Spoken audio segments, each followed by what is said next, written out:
Yes, okay. Naka-ready na pala. Sinisenyas na tayo ng technical department. Okay, magandang hapon po sa inyo. Bagamat yung ating pong programa medyo nagkonting ano lang naman po. Pero ganun pa man, alam ko kung ang ating umpisa ay ganito. Pero ang magiging katapusan nito ngayon po hanggang sa katapusan ng programa ito ay magiging maganda po. Dahil sa pinangako po sa ating ni Hana na ating guest ay maraming sasabihin para sa ating kapatiran. Yan. At siyempre, yung ating pong inaantabay na pamimigay ng t-shirt ay nandyan pa rin po. Bago matapos ang programa, mamimigay po kami ng 2 t-shirt. Kaya shout out po sa mga ating kapatiran at sumali kayo sa pamagitan ng pag-comment. Inyong chapter, inyong pangalan, na sa ganun mabigyan po kayo ng magandang t-shirt. Ayan. At gusto ko rin po sa batiin nga pala no, si Frederick Berry, ang ating kaibigan, isang inventor, researcher. At alam ko ay nakikinig po to sa atin sa kasalukuyan dyan po sa Cebu. At ganun din si Brad Antiporda, yung presidente po ng isang malaking organisasyon. Nanawagan po daw siya kay Congressman Susana. Yan. Susano, I'm sorry. Kanya pong malapit po sa kanya yan. So, bago tayo tumuloy sa ating guest, ay yung ipi-play muna natin ang importanteng video dito po sa Lafayette. At mamaya bibigyan ko ng background nito pong video na ito. So, i-play po natin yung magandang video.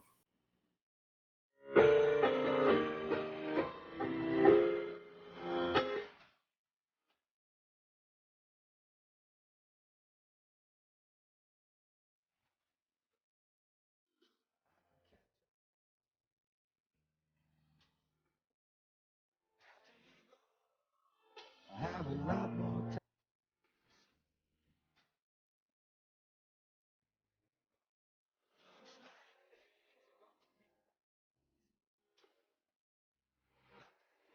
You're breathing. I'm really truly glad, but I'm blue and blue. And sad.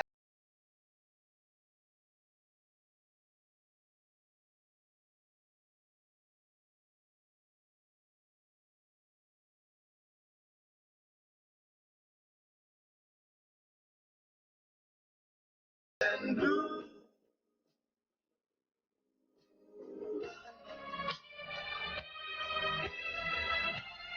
After you go, I have a lot more room in my closet. After you go.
Ayan.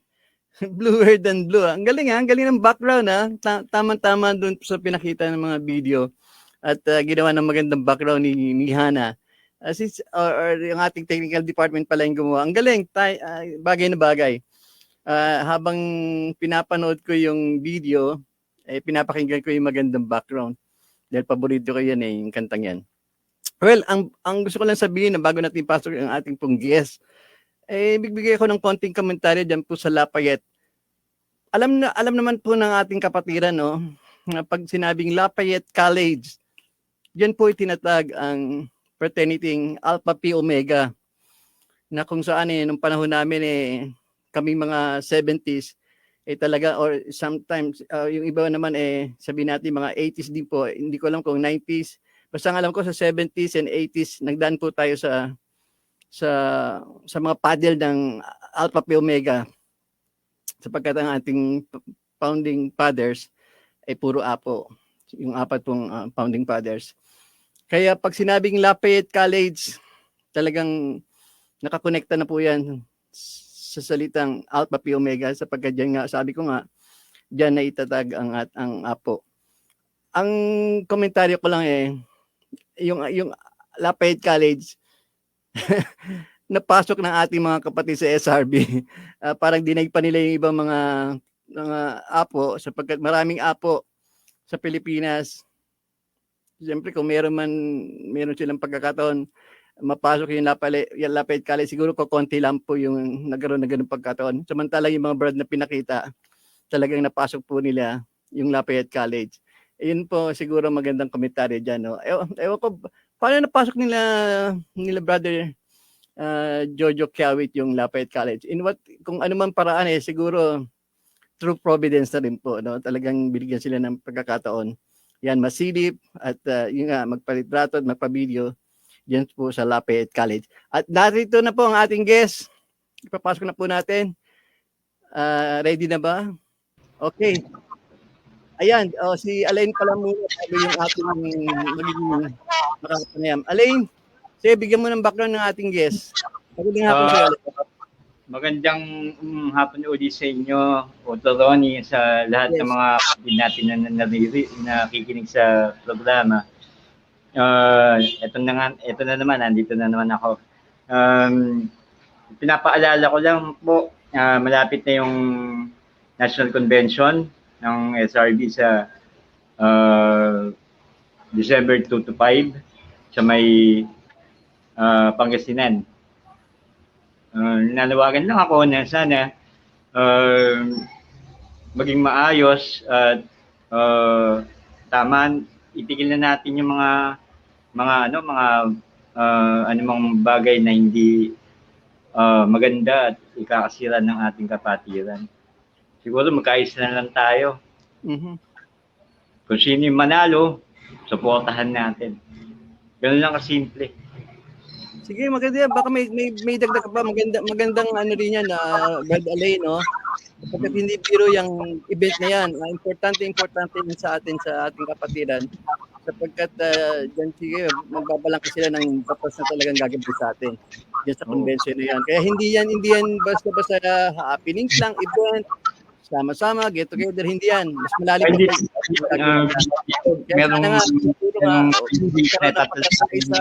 Bigyan nila yung karunungan nila sapagkat taging sa natalino din dyan dahil alam ko makakaroon ng yung 3 days ata na itatalakayin yung CBL at saka yung iaano yung mga amendments kung merong dapat baguhin o tanggalin sa CBL. Nandun yung pagkakataon ng marami na gawin yon. Oo, kasi mga hindi na mga updated na mga batas wala nang silbi. Tapon na rin yung mga batas na yon at gumawa ng batas na talagang naangkop sa future ng ating kapatiran.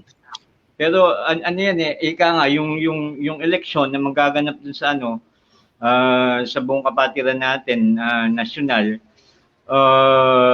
sideline lang yung election na yon pero ang pinakamahalaga kasi yung pagbubuo o yung pagbabalangkas ng batas ng SRD para hindi tayo naliligaw. Tapos pagkatapos ng NATCON, ipapamahagi yun kung ano yung napagkasunduan doon, kung ano yung revision na meron tayo o ma-amend sa mga batas ng SRB, yung CBL nga. sana ipagdasal natin sa lahat ng kapatiran na bumuo tayo o bumalangkas na talagang napaka-effective, napakagandang batas na yun, yung CBL na bago. Nandun na naman yung yung mga batas. Meron na tayo na existing. Meron lang mga konting revision siguro o i-amend na para mas mapabuti pa at mas maganda pa. Tama. Tapos isa pa, baka naano tayo sa usapin naman ng pangkalusugan natin. Patuloy pa rin ang pandemic, hindi pa po wala o hindi pa nawawala 'yon. Baka nawiwili tayo mga kapatid na panay ang labas na naman natin, panay ang gatherings natin. Pinapaalala ko lang bilang isang nurse, nandiyan pa rin po ang pandemic, hindi pa nawawala. Tama. At Padre Alain, bigyan mo na rin payo yung ating mga kapatid na a-attend ng convention. Ano ang best na dapat gawin nila sa kanilang pagpunta doon sa Pangasinan? Bagaman doon yung kanilang, di ba, yung talagang excitement na makikita nila yung magandang event, magandang lugar, magandang yung paligid. Huwag nilang makalimutan na nasa pandemic pa rin tayo. Anong pwede mong i-advise nila, Mars? Utoloni, maganda yung venue, maganda yung resort Nakita ko sa although hindi ako nakapunta, hindi ako nakasama kasi nataon nga na may service ako, hindi ako nakasama kay na Brad Daya at kay na Brad Batmike na nagpunta doon. Pero nakita ko yung post kasi nakatag ako sa kanila. Nakita ko yung post ng lugar. Maganda. Pero ang paalala ko nga, sana magdala pa rin tayo ng face shield natin although nilip na yung pagsusot ng face shield, okay na. Magdala pa rin tayo noon kasi protection pa rin natin yung sa isa't isa. Tama. At saka yung mask natin, baka pagka nandun na sa convention baka mga pare-pare tayo sabi hindi na tayo magsuot ng mask, ng face shield, dahil wag gawin yun. Wag. At saka, nga pala, Uturon, hindi na ako magpapatagal. Alam ko yung isa pang guest natin nag-iintay. Siya po yung Vice President namin sa Filipino Nurses United. Salamat sa pagkakataon na binigay nyo na ma-interview siya ngayon. Si Ma'am Lenny Nolasco. Siya po yung dating presidente, tapos ngayon nag-vice siya.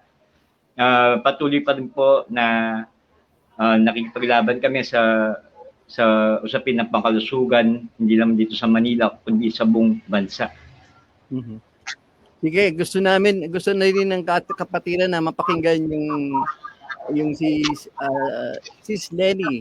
Bagamat alam ko hindi siya SRB, pero mahalagang ang sasabihin niya. Then otherwise, i-recommend ang ating guest for this afternoon. Alain, baka may gusto pa sabihin bago tuluyan na isang na maigpit na kanang kamay sa inyong lahat mga kapatid na SRB at sana makamit na natin yung pagkakaisa at magawa na yung dapat gawin para sa kapatiran. Maganda kasi at yung pinapangarap ng marami. Ayoko magsalita ng pangunahan yung mangyayari pero Alain, baka may bumuga na naman na apoy sa bibig mo kasi. Hindi. Control. Isa ako sa matawali si Hana. Isa ako sa hindi, Hana, wag ka magalala, hindi magbubuga ng apoy si Brad Alain. Hindi ako bubuga niyan. Yun lang, Ronnie. Salamat. Basta maganda yung plano, yung mga benepisyo na kung magagawa yun para sa mga kapatid natin, may iwasan natin, parang nalilibos tayo palagi pagka yung meron kailangan ng dugo. Tapos, kasi yun lang, magtupad lang yun, tol. Okay na. Salamat. Alam mo, suki ka na ng ng arangkada. Sabi nga ni Hana, if ever sa aming 50th year anniversary, isa ka sa tatanggap ng magandang plaque. Although hindi ko salamat, yun, ito Ronnie, no? Although hindi ko, sabi ko nga, sa usapin na ganyang mga ano, hindi yun ang mahalaga sa akin. Ang mahalaga sa akin, yung puso natin, nandun sa ginagawa natin. Okay. So, yun, Uto Ronnie, maraming salamat. Maraming salamat. At Sige. Pagsawa ni mga natin sa mukha ko eh. Yung yung namin. Hanga na nakikinig ng ng arangkada. Gustong-gusto kanila eh. At suki ka na sa programang ito. Ayan. Salamat. Stay safe and stay strong. Kapatiran. Okay, maraming salamat. Ganun din sa inyong lahat dyan. Kay si Sana, maraming salamat sa pangungulit. Okay, salamat. Ayan, tayo ng ating guest. Pero bago dyan, meron pa ba munang video na i-play bago natin ipasok yung ating susunod na guest? Alam ko maraming sasabihin. Video muna.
Video total, video.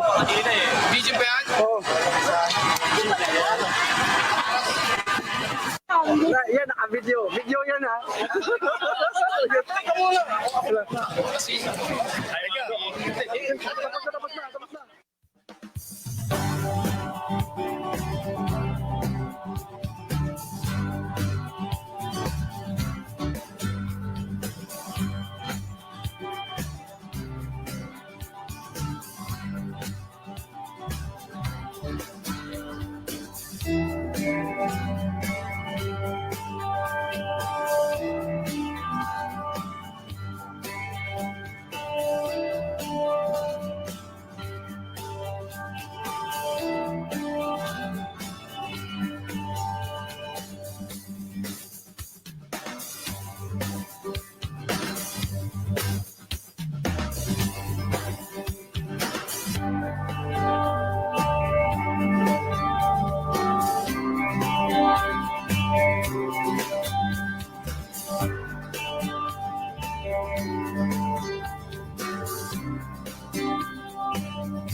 Sa mga ito, gusto ko lang sabihin sa mga nakikinig sa radyo, this is not a musical program.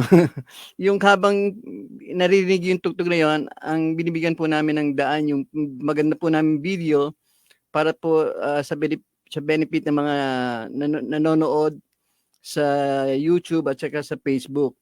Pero ganun pa man, siyempre, alam ko na hindi po kayo kumakala sa programang ito sapagkat maganda ang susunod po natin na guest. Ready na ba siya?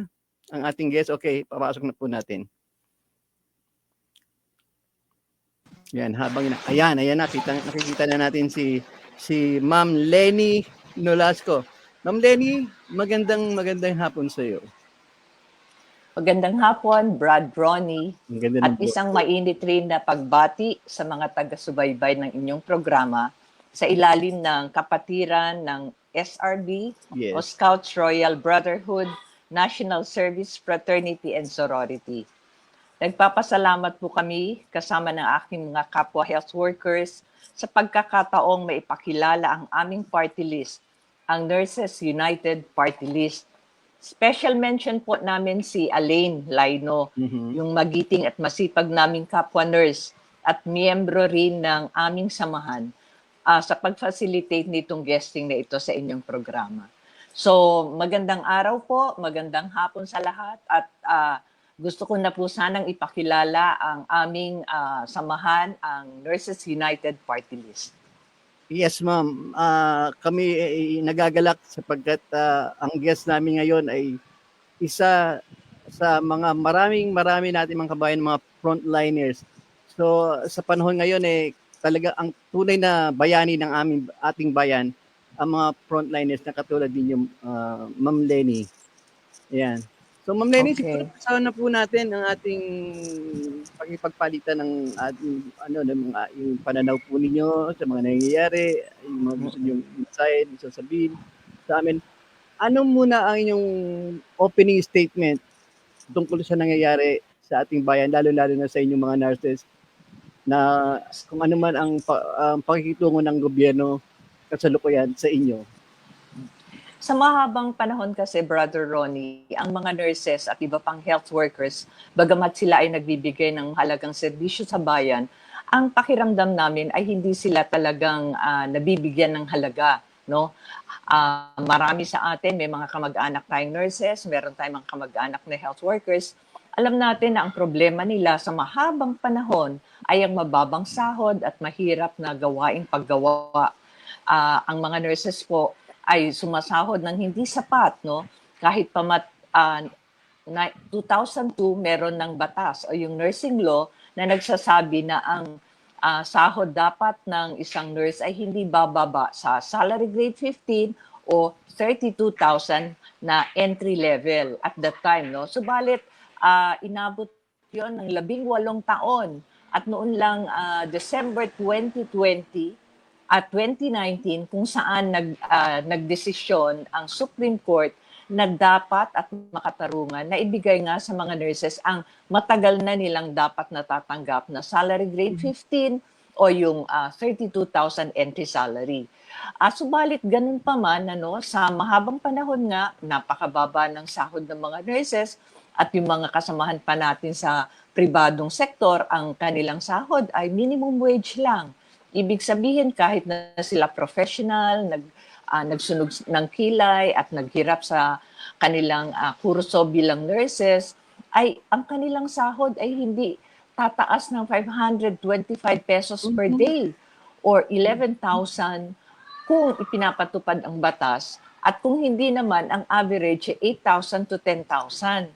Kaya sa mahabang panahon, simula nung itayo namin yung nauna naming yung aming samahan na Filipino Nurses United, yun na ang aming naging panawagan, bigyan ng nakabubuhay na sahod ng mga nurses at gawing makatarungan at makatao ang kanilang kalagayang paggawa. At ito nga, dahilan sa matagal na panahon na namin pinanawagan yan, nakakita namin ang kahalagahan ng pagkakaroon ng boses sa ating kongreso. No? Kaya itinayo namin ang Nurses United Party List. Kamakailan lamang at nilalayon namin na sana sa darating na eleksyon makasama ang Nurses United Party List upang magkaroon ng tinig ang mga manggagawang pangkalusugan sa Kongreso. At ano nga ba ang Nurses United Party List? Ito nga ang magsisilbing tinig ng mga nurse at manggagawang pangkalusugan na magtataguyod at magsusulong ng kanilang mga karapatan at kagalingan. At hindi lamang yan, tinitiyak rin ang kalusugan ng mga mamayang Pilipino. Naniniwala kami sa Nurses United Party List na ang kalusugan ay isang karapatang pantao at pangunahing responsibilidad ng pamahalaan na tiyakin na ang bawat mamamayang Pilipino ay nabibigyan ng libre, sapat, scientifico at dekalidad na serbisyong pangkalusugan. So dalawang bagay ang aming tinutungtungan.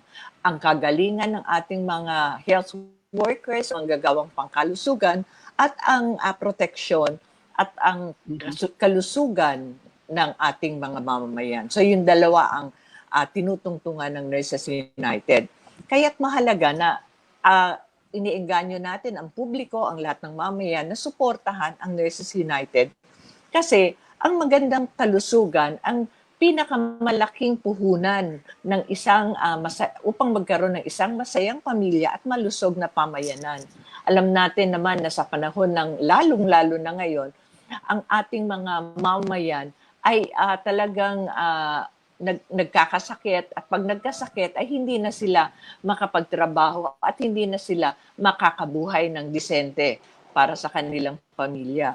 Kaya napakahalaga na ang nurse at ang manggagawang pangkalusugan ay mabigyan rin ng sapat na proteksyon at suporta upang magampanan nila ang kanilang mga tungkulin sa ating mga kapwa Pilipino. Ayan. Naku, talaga namang napakaganda ng sinabi nyo.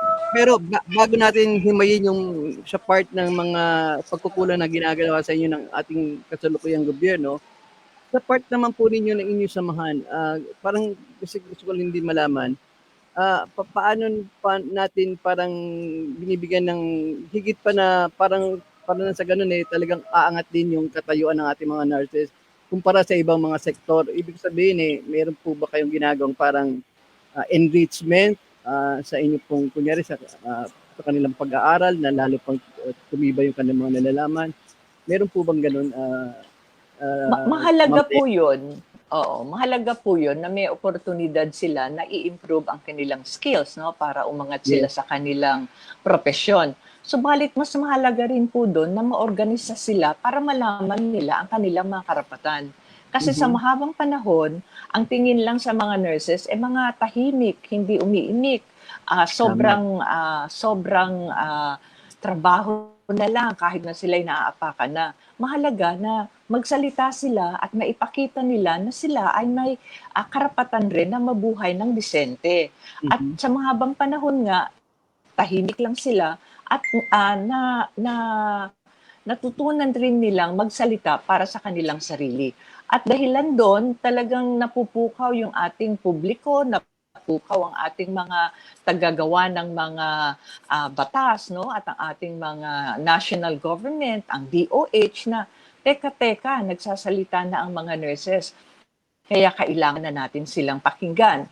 At yun ang isang napakahalagang salik kung bakit nadesisyonan at naibigay yung pagtataas ng sahod noong December 2019.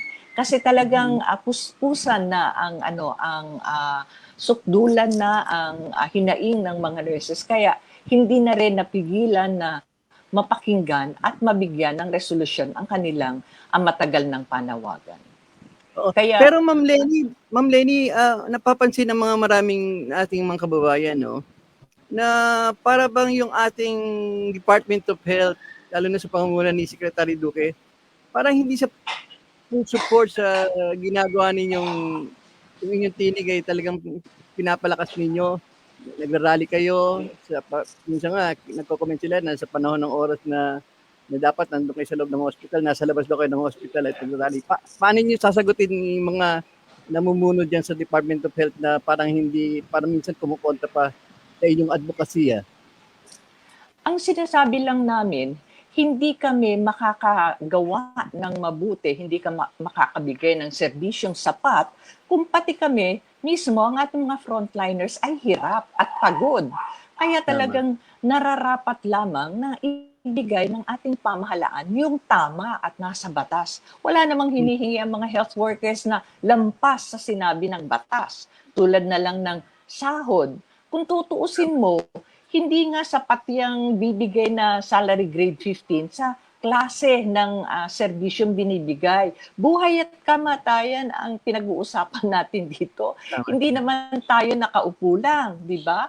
Ang mga health workers natin, yung exposure nila lalo na sa panahon ng pandemya. Biruin mo naman, Brother Ronnie, na ang isang nurse, imbis na 4 na pasyente lang sa COVID ward ang kanyang hinahawakan, nabibigyan siya ng 12, 20 hanggang isang ward na puro infectious cases. Kung kaya't napakataas talaga ng exposure at yung posibilidad na mahawa ang ating mga nurses at ibang health workers. In fact, Ma'am Lenny, hindi lang yan. Para napapansin ko rin, Ma'am Lenny, yung oras na imbis na dapat, di ba, yung limitado lang yung oras, minsan ine-extend pa dahil nga konti lang yung mga nurses na nandyan sa hospital Sige, mag-comment. Tama yon, Brother Rodney. Extended, overloaded na sila sa patients at saka sa trabaho, extended pa ang work hours nila at hindi pa binibigay ang benepisyo.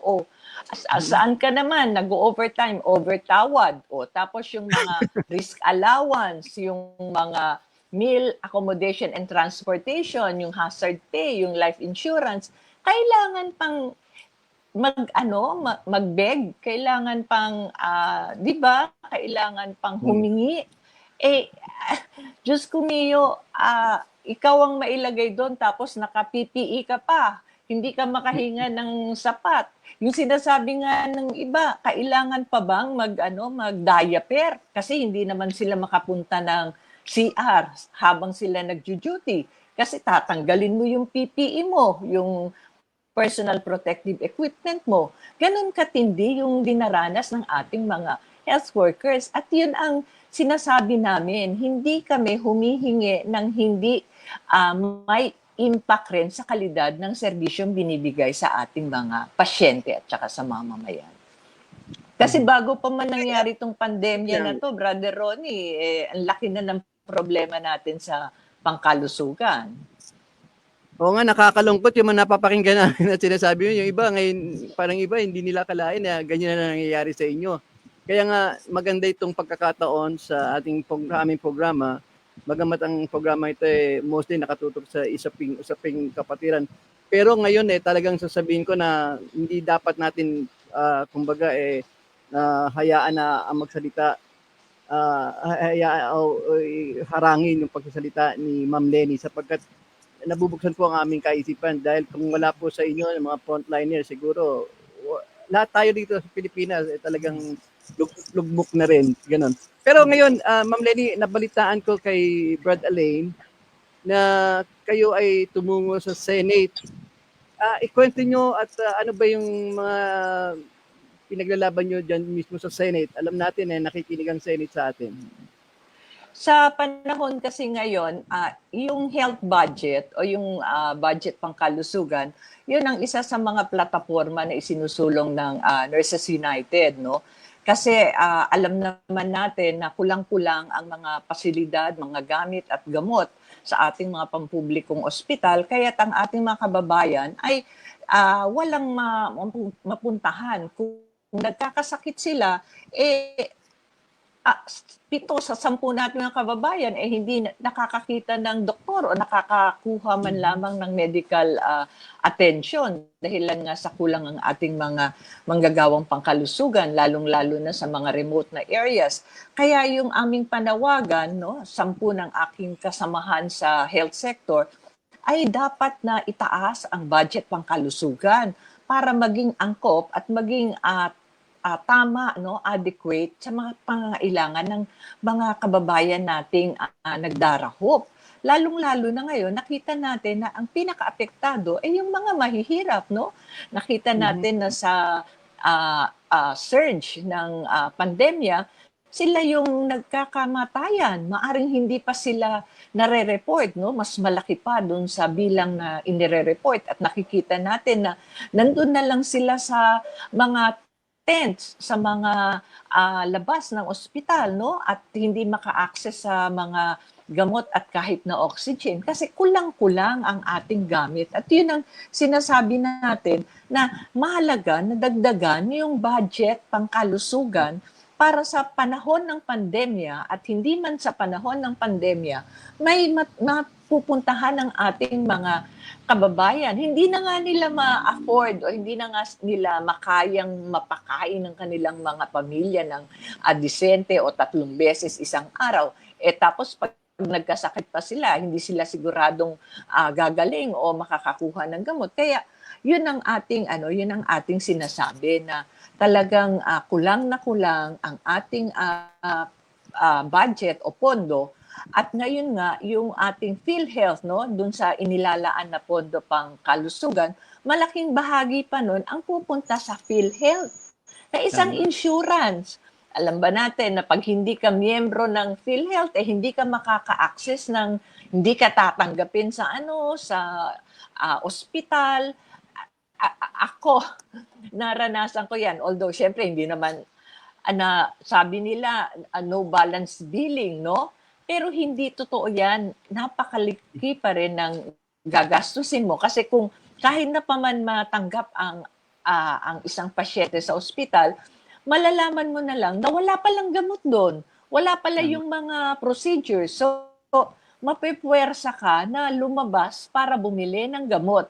At yun nga rin, kung hindi ka pa miyembro ng PhilHealth, wala kang tsansa na magiging libre ang iyong pagpasok sa ospital. At ano naman ang nangyayari sa PhilHealth? Kung aware ka naman, Brother Ronnie, na sa palagay ko, aware ka, ang Yes, daming ma'am. korupsyon dyan, di ba? Hindi pa nare-resolba ang korupsyon dyan sa PhilHealth. Ang binibigyan nila ng napakalalaking sahod, yung mga opisyales. Sabi natin na bakit ganon? Bakit hindi na lang nila idiretso yung pondo sa mga ospital na nangangailangan ng supplies, ng libreng gamot na mapapakinabangan agad-agad? Bakit pa nila ilalagay sa isang insurance na, di ba, isang layer na hindi naman mahalaga para sa yung agad-agarang pagsisilbi sa ating Okay. mga taong bayan. Ma'am Lenny, siyempre ngayon mga budget deliberation, no, sa Senate at maging sa Congress para nga sa ating gastusin sa susunod na taon. Ngayon, ang gusto ko lang malaman, just in case na taasan nga, by the way, sa ratio, pang ilan muna tayo sa ang Department of Health kumpara sa education, sa military, Ang education ang pinakamataas na na pondo, no. Ang budget of health yata pang-apat.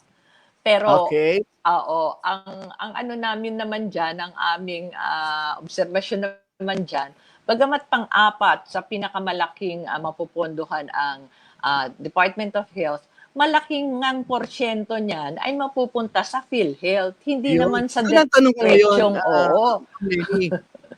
Ano ang ginagawa ninyo? Kasi nga, pagpalagay natin, malaki na kung ilang bilyon ng, kahit nadagdagan pa yung budget ng Department of Health. Kung mapupunta din naman sa mga, di ba, sa mga binibili yung katulad yung issue ngayon sa Parmalee, di ba, yung mga nangyayari yan. Anong ginagawa ninyo sa association, samahan ng mga nurses, sa inyong alliance, para na sa ganun talagang mabigay yung tama para sa inyo doon sa budget na pinag-aaralan ngayon? Yun nga, Brother Ronnie, ang kahalagahan ng pag-iingay at paglalabi. Talagang inilalabas namin sa publiko at talakayan, nakikipag-usap kami sa ating mga butihing senador. May mga butihing senador pa naman tayo. May mga Sino butihing naman yung mga kongresista. butihing senador niyo? Sige, pangalanan ninyo, Ma'am Lenny, para alam ng taong bayan kung sila man ay sa re-election Kongreso alam naman ng bayan. po. Sino Sa sa tingin niyo Kongreso, talagang sumasang-ayon sa inyo? Kongreso, Brother Roddy, ang palagi naming katuwang dyan, yung Makabayan Block. Sila Okay. ang nag-i-sponsor nung isang bill na nagsusulong ng libre, scientifico at komprehensibong Sino sila, serbisyong ma'am? Sino sila? pangkalusugan. Pwede Ayun niyong ang pangalanan. bayan, Sige, Makabayan okay lang. Block. Oo, yung Bayan Muna, Ayan. yung ating mga kasamahan sa Kongreso. Habang sa Senado naman, nandyan si Senator Gordon, si Senator Recto, si Senator Villanueva. Lahat sila, nakikita nila ang kahalagahan na dagdagan ang pondo ng pangkalusugan. In fact, ang masaklap pa, Brother Ronnie, na kaltasan yung pondo para sa mga public hospitals. Imbis na dagdagan, kinaltasan pa nila, lalong-lalo na halimbawa yung sa Philippine General Hospital, no, na primary COVID referral hospital, tinanggalan nila yan. Ang ibig sabihin, at ilan pang pampublikong hospital, ang ibig sabihin yan, mas kokonti ang maibibigay mong supplies, gamot, mas kokonti ang maibibigay matatanggap mo mga pasyente sa iyong sa iyong institusyon kasi nga wala kang sapat na pondo para sa mga indigent patients. Kaya talagang yan ang ating isa sa mga mahalagang plataforma ng Nurses United na kung sakali mang makapasok tayo sa Kongreso, talagang itutulak natin yung reformang pangkalusugan, mabilis, angkop, at may malasakit na tumugon sa ating mga mamamayan na may pangangailangan. O sige, Ma'am Lenny, Diyan tayo magko-concentrate mamaya sa inyong party list. Pero magbigay muna kayo ng mga ilang sa pananalita tungkol po sa inyong diyan sa ginagawa sa Senate. Sa tingin ba ninyo ang Senado ay sasang-ayon sa inyong mga panukala o yung Kongreso? Nakikita din ba ninyo sa Kongreso considering yung mga kabayan black iilan lamang kumpara sa napakaraming congressman na talagang ibang pag-iisip. Parang sabihin pa natin, kabaligtaran sa inyong kagustuhan. Lumalawak naman, Brother Ronnie. Very positive naman kami sa aming obserbasyon na pag ipinakita mo sa ating mga butihing kongresista at saka sa Senado ang katamaan ng ating kahilingan, hindi naman sila talaga nagre-react, no? Talagang sumusuporta sila. Subalit, syempre, may mga limitasyon, kahit na suportahan mo man yan.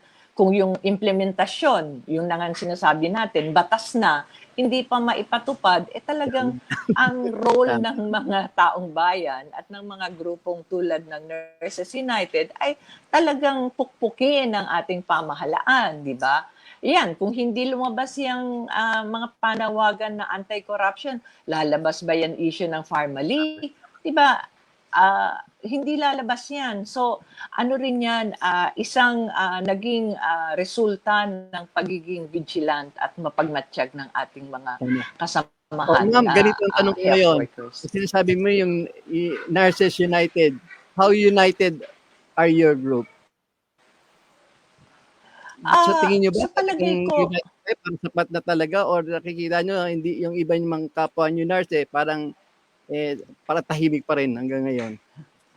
Malaking porsyento na ng basta maging malinaw lang sa kanila na tama ang ating ipinaglalaban. Kasi syempre mahirap yung sa isip mo lang, kailangan damdamin mo yan kasi malayo yung tinanggap mo sa isip mo, tapos sa puso mo, tapos gagawa ka na ng aksyon, di ba? Kasi marami nga sa atin, kahit na alam natin na may katiwalian, hindi naman kasunod nun kagad, sumasama na sila sa mga kilos na maglalabas nito mga katiwalaan. Pero masasabi ko na lumalawak ang grupo ng mga, hindi lang ng nurses, kundi yung mismong manggagawang pangkalusugan sa loob ng health sector. At hindi lang naman kami nag-iisa. Kasama namin ang mga pasyente, kasama namin ang ibang mga barangay health workers, kasama namin ang komunidad. Kasi ang kalusugan parang kapatid yan ng tiyan ng ating katawan, di ba? Kung hindi ka malusog, talagang babagsak at babagsak ang katawan mo. So, pag sinabi natin holistic health, hindi lang naman yan na wala kang sakit. Pag sinabi natin holistic health, dapat nakakakain ka ng tama.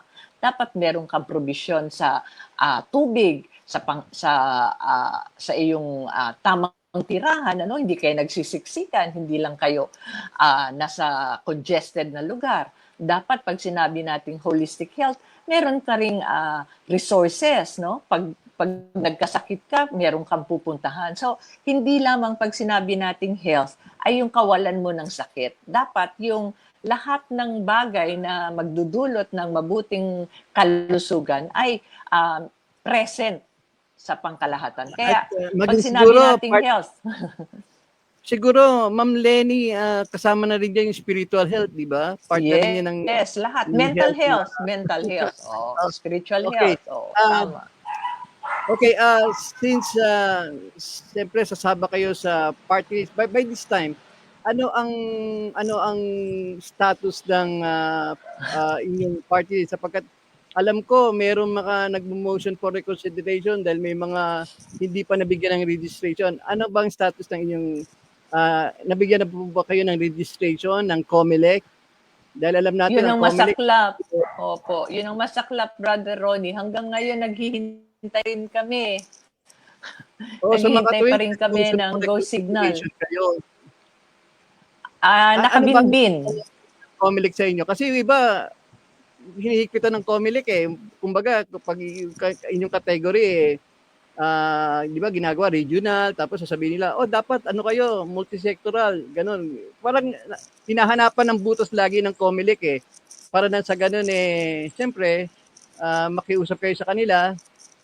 Kaya nga napakarami pa, may gitsan-daan pa ata na party list na under ng under pa rin ng Nakabinbin, oo. ng kanilang ng kanilang legal department. So ano ang status nasa ganun malaman din ng ating mga kababayan. Naghihintay pa rin kami, Brother Ronnie, hanggang sa puntong to. Ang ginagawa po namin, nag-online petition kami na inaanyayahan ko ang yung tagapakinig at ang pampubliko na samahan kami doon sa petition signing na yon, nandun sa change.org yon, na ililista nila yung kanilang signature para ipaalam sa COMELEC na kailangan yung tugunan tong application for registration ng Nurses United as a party list. Yung panawagan para na sa ganun malinaw na dumating sa ating mga kababayan kung anong itutulong nila sa inyong samahan, sa inyong party list. Sige, Yun, sabihin Brother Ronnie, pumunta sila sa change.org. No? Pupunta sila sa change.org na makikita nila sa Google. No? Tapos doon, ilagay nila support for nurses petition to COMELEC. At yon, mababaybay nila at mailalagay yung kanilang pirma bilang yun nga, kasama sila dun sa petition na yon. So, nag-i-snowball na yung petition na yon, subalit nag-iengganyo pa rin kami ng mas maraming pirma para talagang ipakita sa COMELEC ang kahalagahan, no, na maipasama dun sa mga ma-approve. Kasi sa tingin namin at sa na rin sa gabay ng aming election attorney, no, election officer, na nasunod namin lahat yung requirements na hinihingi ng COMELEC at hindi nga namin malaman hanggang ngayon na nagdarasal pa rin kami at nagpe-petition kami sa kanilang ahensya na teka, kilalanin nyo na kami kasi talagang marginalized ang mga nurses at pero alam ko hanggang December 6 pa naman yung kanilang para i-resolve yung issue na ng registration ng mga party list. May December 6 pa naman tayo, Ma'am Lenny. O so, yung huli mensahe kasi meron pa po kami pamimigay ng mga t-shirt. Siguro 2 minutes ilalahad ko sa inyo anong gusto niyo sabihin, yung mga hindi niyo sabi kanina na sa ganun talagang tumimo sa puso ng ating mga kababayan. Tulungan ang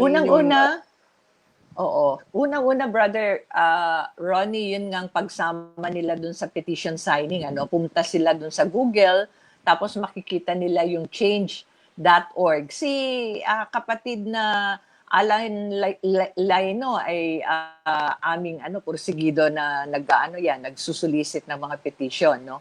Hangga't hindi tayo ina-approve ng COMELEC. Pangalawa, inaanyayahan ko talagang ating mga kasamahan, lalong-lalo na yung mga nasa komunidad, na suportahan ang Nurses United kasi ito magdadala ng kanilang kagalingan sa Kongreso.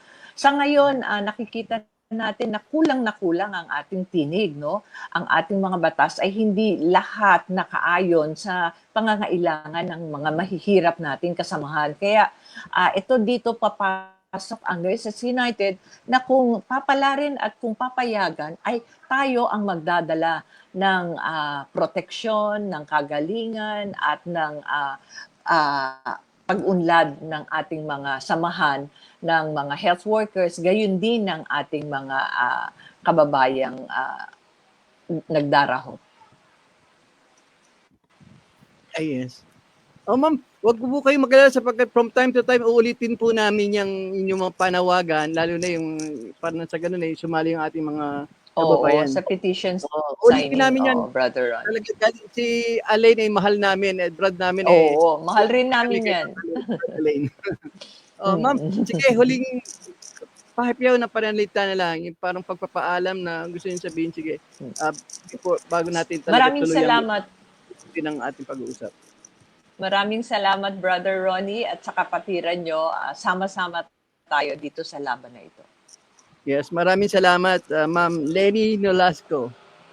Maraming salamat. Thank you very much. Yes, thanks. Salamat. Din. Yes. Okay, mga kababayan, dito na po tayo sa aming pamimigay ng ating pong t-shirt. Bibilisan ko na po. Ito po, nailarapol na. Titingin po ako sa taas. Ayan. Ayan. Tingin ako sa taas. Yung kamay. Okay, dalawang pangalan babasahin ko. Ayan, ipapakita natin. Kita ba? Maliwanag.